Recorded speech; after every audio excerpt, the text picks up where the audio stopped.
এক চরিত্রহীন রাজা হলো রাতে স্বপ্ন দেখছে যে অদ্ভুত স্বাদের একটা ফল খাইতেছে। আচ্ছা এখন হালায় রাত করে এমনি করে ফলে দিছে কামড়, ঠাস করে এক বান্দি হেডা হলো সিলেন দিয়ে উঠছে। পরে ঘুমের থা উঠছে, দেখে কি এই দাসির হোক দিছে কামড়। ঠিক আছে, যাই হোক, শালায় তো ঘুমের থেকে উঠে মন্ত্রী ডাক দিছে, "হেই, মাদার মন্ত্রী এদিকে আয়। আমি রাত্রে অদ্ভুত স্বাদের একটা ফল খাইছি, তুই রাত যা আজকে এলান করে দে যে এই স্বাদের ফল আমারে যে খাওয়াইতে পারবো এই রাজ্যের, তার সাথে আমার মেয়ে বিয়ে দিমু।" এই কথা কওয়ার পরে মন্ত্রী তো মনে করে একেবারে মানে খেই পেঁজায় হেরে ব্যাগ কইছে, কয় এই কাহিনী। এখন সবাই তো মেলা খুশি হয়েছে, কয় কি আর বালের ফল খাইছে, এটা তো আমরা তো খাওয়াই বাড়ি পারবো।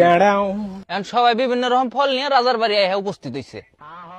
আনার পরে রাজা একটা শর্ত দিছে, কয় আমি রাত্রে যে ফলটা খাইছি স্বপ্নে, তোমরা যে ফল আনছাও এই ফলের সাথে যদি স্বাদে না মিলে, তাহলে যে ফল আনছাও সেটা পুটকিতে দিমু।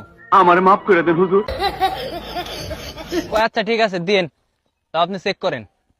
এখন প্রথম জন আনছিল একটা বড়ই। রাজা এই বড়ই খায় সাথে সাথে মিলে নাই, এখন এই হালার বড়ই দিছে দিয়ে। হালাই তো মনে করেন আস্তে করে একটা সিস্কার দিয়া চলে গেছে, বড়ই ছোট জিনিস।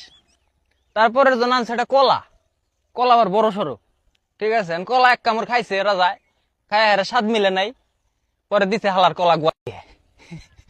দেওয়ার পরে হালাই তো মনে করেন মাঝারি সাইজের চিৎকার এটা দিয়ে দৌড় দিছে। তারপরের জন এত বড় এক বেল নিয়ে আইছে। এখন বেল খাইছে রাজা কতখানি, খাওয়ার পরে স্বাদ মিলে নাই, পরে মন্ত্রী এই বেল দে। এখন মন্ত্রী যায় বেল দিবার যায়, যখনই ঠেলা দেয় ও তো ব্যথা পায় কানবো, ও কান্দে না, ও খিলখিল করে আশা চলতেছে।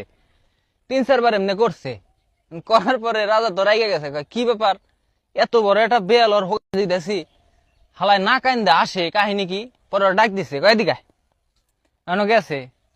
তারপরে গেছে এই বেল দিতেছি, তুই কান্দোস না, আসস কিসের জন্য? কয় রাজা কাহিনী তো এটা আছেই। কয় কি কাহিনী? কয় আমার এত বড় বেল তাই ঢুকতেছে না, কয় আমার পরের জন্য এত বড় এক কাঁঠাল নিয়ে বসে রয়েছে, ওর ভাগ্যে কি আছে কোন তো।